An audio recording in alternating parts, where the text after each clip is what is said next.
before we'll say goodbye to you, we've got this thing called Last Orders before the pub shuts. And it's all random questions, nothing related to music. So just a bit of a get to know. Cool. Well, one. So, well, yeah, one. We chuck one in. What's one thing you wish you never did, but you did anyway? Wow, it's deep, right? It only is deep, personal preference. Yeah, I mean, it's probably a whole other podcast for this one, but like, you know, I've been in recovery for like 13 years. Wow, I didn't know this. Oh. Yeah. So, and I'm sitting here drinking in front of mate, it's sweet, man. I'm in a ska band full of hoodlums that are just necking pints constantly. Congrats, by the way. Oh, cheers, man. Thank you. Yeah, congratulations. Yeah, honestly, like, no bother at all, that. But yeah, my life was a real mess, do you know what I mean? In my, like, early 20s, so I knocked the booze and everything else on the head, yeah, when I was 25, and did a lot of therapy. I was in therapy for a long time. So yeah, you know, I'm not going to go into them on a podcast, but f***ed up a lot, do you know what I mean, when I was in that destructive cycle of addiction. But then, you know, yeah, there are things, I let some people down, I hurt some people that I love, and I wish I could take those back. But at the same time, it is, you know, I've learned through those experiences and become a better person. I'm a better dad, you know, for, you know, those harsh lessons. So yeah, I guess, you know, it's if I could go back and talk to my younger self that was in that like destructive cycle of addiction, I'd put him straight, you know what I mean, and change a few things. But you know, here we are. I'm glad that I was able to like, put those days behind me and get the help that I needed and what have you. So yeah. No, wicked. Congratulations, man. Like Josh said to us at the same time, because he's teetotal as well now, Josh, isn't he? Yeah, and we asked him, we just got onto it really, didn't we? We was talking about it, and we said, like, well, what advice would you give him that? And he was like, dance with your demons. Like, do it. Yeah. And then get out. Because you're never going to get rid of that, you know? Yeah. That's what I got from what he was saying on that. Yeah. And there's me offering you shots and shit like that. Mate, it's sweet. I apologise. Listen to be like you. All right. This one's a bit lighter. I'm going to go with that one. Yeah, all right. I'll do that one. Yeah. If you could be anything other than a musician, what would you be and why? Ooh.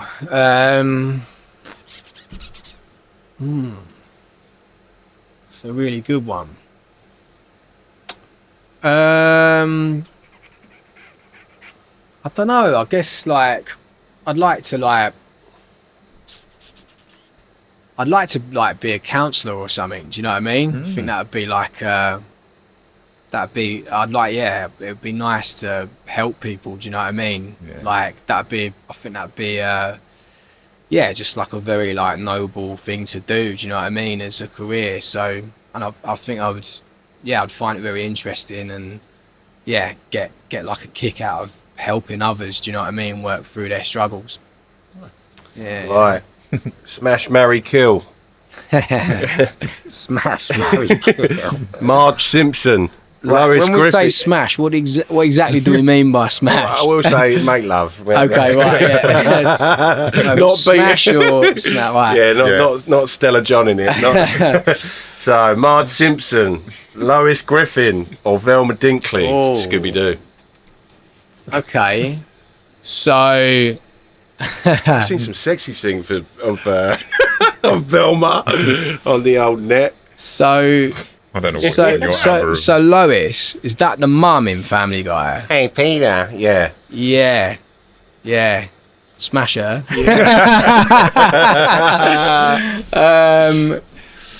Something about her. Right, there is it. Yeah, you're gonna marry Marge, aren't you? Oh, she's like the ultimate wifey, isn't she? Yeah. And then who's the other one? Velma from Scooby Doo. Sorry, Velma. Yeah. Shotgun back in the head. I'll let you that one. Yeah. What football team do you support? The Hammers. Come on. Right. Do you watch it much? What do you mean, why? Boy, he supports Arsenal. No, man. to be honest with you, I don't really. Like, I was like growing up, it was a big part of my childhood, like going over the bowling with my family. Yeah, you were naming off everyone. Yeah, I was really obsessed. Like all these, like, I used to call them big-headed players. Like that was, I used to geek out. There's Ludo up there and Dixie and that. So I was really into it. Yeah, growing up, and then I've just sort of, I always, you know, like check the result and feel that like, you know, you never lose that connection with like, you know, your boyhood club that you grew up with. But no, I don't really watch it so much nowadays. Yeah, I think when we moved ground, like, it changed a bit for me. Do you know what I mean? Like, I've been over there a couple of times for a game, and it's like, lost a lot of what I loved about going. You know, just, it's like it's different now, isn't it? Yeah. Yeah. It is. It's the Europa nights were unbelievable. Yeah. In that stadium. I was in a pub in Chelmsford for the final, and that was magic. Do you know what I mean? That was just euphoria. Like, There's photos of me crying with my dad behind. Oh, amazing, man. Don't show it.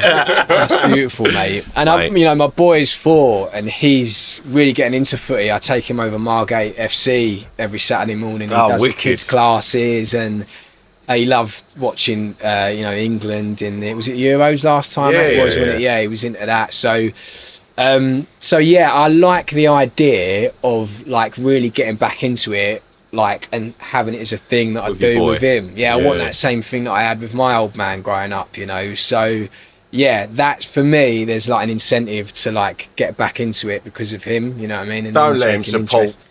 Arsenal Oh, and don't all like that. that. No. I get what you're saying though about moving stadiums. It changes everything. Yeah. Changes it a lot. It just, I went over there a while back now, and obviously VAR, like, you know, that was new, like, and it all felt, I don't know, it just was completely different. Like, I've been to that stadium to see gigs and stuff, and it's great, do you know what I mean? But Feels more corrupt.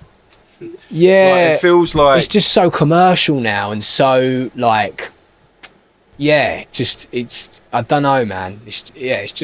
It's lost something in it. Do you know what I mean? Like, it's so, but you know, I'm sure when I take my little boy for the first time, and you know, we're singing Bubbles, like, I'll be a blubbering wreck. Do you know what I mean? And I'll be right back in. Like, so, but I haven't really followed it as like avidly as I did when I was younger in recent years. mate, I would love you to do a song for West Ham in a Scar. That would be. Mate, I'd love would to go do off. it, to be honest with you. Yeah. It would happen with our fan base because it is that. I mean, you remember, Forever Blood Red Bubbles. Yeah, like of course, Cockney Cockney Rejects. Rejects. Yeah. So actually, the first like ska do I ever went to was at the Central. Do you remember Yeah. the Central? Yeah. And it was Olas Boss. So Gary Olas, the Olas fanzine. Do you remember that? Yeah. That was his thing, and he's an amazing ska and reggae vinyl DJ. And it was his all dayer at the Central, and that was like the first like skinhead do I ever went to. So that was like my introduction to the scene. Do you know what I mean? So there's a real West Ham link there, you know. Yeah, definitely. You've got to do it. You got Got to a do random it. question. Who's your favourite reggae artist? Oh, Good question. Random. Sorry, it just came favorite to me. reggae artist. Love John Holt. Oh yeah. Yeah, I'd love you to want me. That's such a beautiful song. That, I mean, Toots and the Maytals probably, because there's like, you know, it's there's loads of ska, there's loads of reggae. I'd say Toots and the Maytals is my number one. Yeah. Right. Sick. You gonna go with that one? Yeah, go for it. You go for it. What advice would you give to an independent artist trying to crack it today? So I think, you know, you've got to put your what's the saying? Is it like 10,000 hours? Is that Yeah. Put your 10,000 hours in, like, developing yourself as an artist first. So get good. Do you know what I mean? Like, go out and, like, for me, like, playing all those empty pubs for years, and experiencing, like, you know, the PA like not working, the monitors not working, people heckling you, like the van breaking down at 3 a.m. in the morning, getting knocked by promoters, like all of that stuff's really character building. And like when you get to the stage where you can go to like a half empty pub or an empty pub and still switch it on and like, you know, perform well, you know, it's a bit like a boxer's amateur career, right? You know, that's how I kind of like see that. So I think, you know, say my boy was like 18 and in his first band, I'd be saying to him, right, just go and play as many gigs as possible. Just wherever will have you. Like, don't, you know, you're going to lose money or whatever, but just go out there and just like earn your stripes and get that experience. Do you know what I mean? And do that as quickly as possible. Like, there's a band at the moment that I'm really into called the Molotovs. They're like a young sort of mod indie, bit punk. They're only teenagers, brother and sister. Brilliant band. I think they're going to be massive.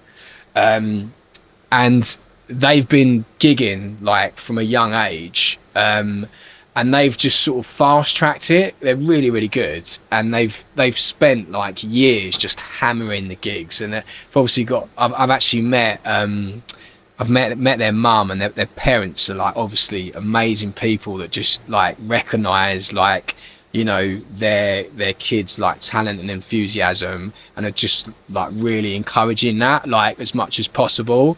And I think they've done it so well because they've blitzed the gigs over like 2-3 years, and now they're like better than like most bands that in their late 20s or 30s or where they're as good as any band out there. So I think go out there and like, you know, learn your craft as a live performer.